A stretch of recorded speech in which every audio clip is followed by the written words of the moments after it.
Ngayong araw, may farm visit na naman tayo. Itong farm na ito ay kakaiba sa mga binibisita kong farm dito sa Kapas Tarlac dahil sila lang ang complete at fully confinement at puro mga pure blood pa ang kanilang mga alagang kambing. Bago yan, ako nga pala si EJ, isang international tambay na may pangarap. Kaya tara, samahan niyo ako. Maaga pala akong nagising dito dahil mag-iikot na naman tayo sa mga farm ng ating mga customer. Siyempre, mag-aayos muna tayo dito. Tumayo na pala ako sa aking higaan at baka malate na naman tayo. Dali-dali ako nagayos dito at nakikita nyo naman sa video na napakabilis ko mag-prepare. Nagilamos na rin ako dito at nag-toothbrush na rin kahit di naman tayo sanay. For the vlog lang ba? Ayoko kasing mga moy ng kambing lahat-lahat. Pagkatapos kong maglamos ay lumabas na rin ako upang handa ko naman aking palaging mga sinusuot na ang long sleeve at ang pants na para cute ko. Pagkatapos, nag-cap na rin ako dahil mainit ngayon dito sa atin. Pagkatapos kong magbihis, ay nagpaalam na ako. Dala-dala ko ang aking mga gamit na gagamitin. Ang ginamit ko palang sakyan dito ay ang Pickup 155 ko dahil maganda naman ang daan at hindi tayo aakyat ng bundok. Ito palang daan na ating madadaanan. Punta sa farm na bibisitahin natin. Merong off-road kaso patag naman ito. Kaya kayang-kaya ng Pickup 155 natin. Ilang minuto din siguro ang babiyahin natin papunta sa farm nang bibisitahin ko. Kaya ayos lang naman dahil kailangan tayo dito. Mapansin nyo na napakaganda pa rin sa amin. Dito lang yan sa Kapas Tarlac, probinsya dito. 2 beses pala akong pumupunta sa bahay na ito dahil meron silang 2 farm. Yung isa ay yung free range nila na nasa bundok at ay itong isa na complete confinement nila.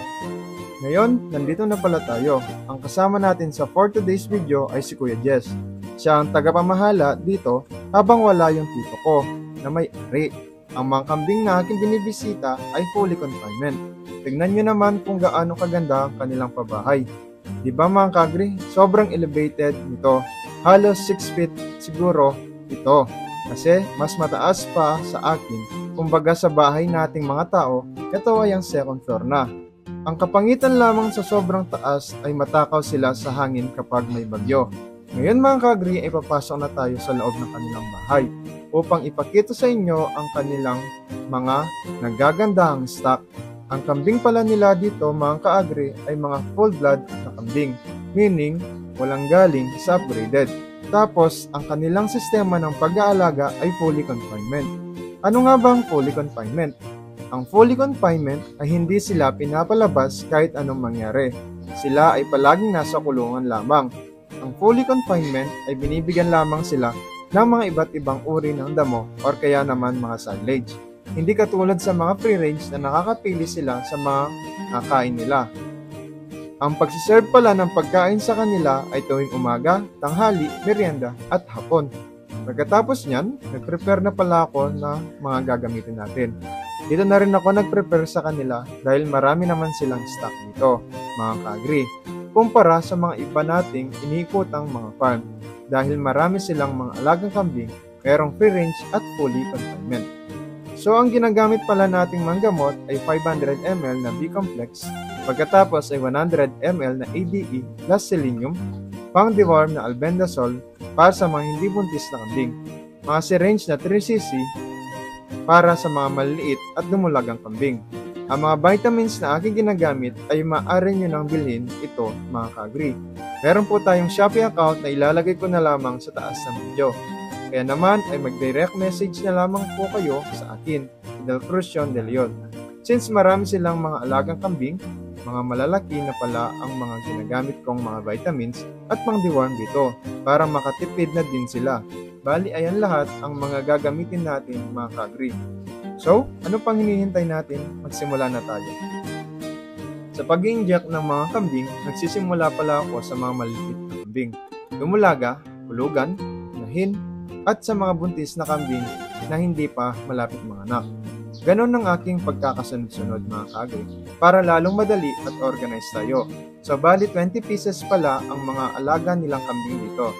Kaso, yung mga iba hindi na natin i-injekan dahil malapit na manganak. Ang mga injekan ko lang dito ay mga bisiro, dumulaga, at mga bulugan. mga buntis na hindi malapit manganak at mga bagong panganak. Sa bidyong ito, makikita nyo naman kung paano ko ginagawa. Nag-i-inject pala ako sa leeg ng kambing, mga ka-agri, dahil mas effective dito kumpara sa pigi sa likod. Yun ang aking natutunan sa aking seminar sa Tarlac City. Pero kung ang kambing ay payat, naku, tiyak na pigi ulit tayo dahil baka matusok natin ang kanilang buto. Mas dangerous lang kasi dito sa leeg, mga ka-agri, kumpara sa paa sa likod ng kambing. Dati din ako nag-i-inject sa likod ng paa ng ating mga alagang kambing. Since malalaki na ang ating mga alagang kambing at pahirapan na tayong humawak dito, nagpaturo ako sa Tarlac City na mag-inject sa leeg upang mapadali ko ang aking trabaho at pag-i-inject sa mga alaga nating kambing. Ngayong tapos na tayo, papakita ko sa inyo yung mga kambing nila. Una dito ay yung bagong panganak na spotted nila. 2 anak nito kaso namatay ang isa. Si Steven pala halos ang bulog nila dito. Pangalawa naman ay itong itim na isang anak at babae. At dahil full blood Anglo-Nubian sila, makikita nyo naman kung gaano kalaki ang kanilang suso, mga ka-agri. Kaya kung magbabalak kayo na pang dairy ang papasukin nyo, Anglo-Nubian kayo, mga ka-agri. Susunod naman dito ay mga buntis nilang mga kambing. Ayan sila, mga ka-agri. Most of them ay mga inahin at isa lamang ang dumulaga. Now, edad ay 1 taon.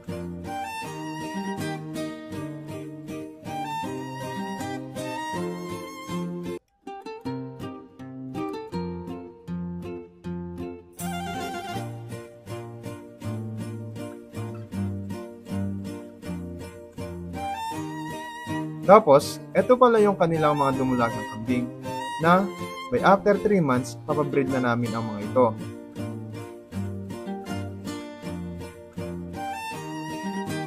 Tapos, eto yung bulog nila na backling at back, mga ka-agri. Tapos, etong last, eto yung may anak na 3 months old nila. So, dyan lamang nagtatapos ang trabaho natin dito sa farm na binisita natin. At dahil dyan, uuwi na rin ako kaagad upang makaligo na rin at amoy kambing na naman tayo, mga ka-agri. At dyan lamang nagtatapos ang aking vlog. At muli, ako si Ka-agri, nagsasabing maraming salamat at happy farming.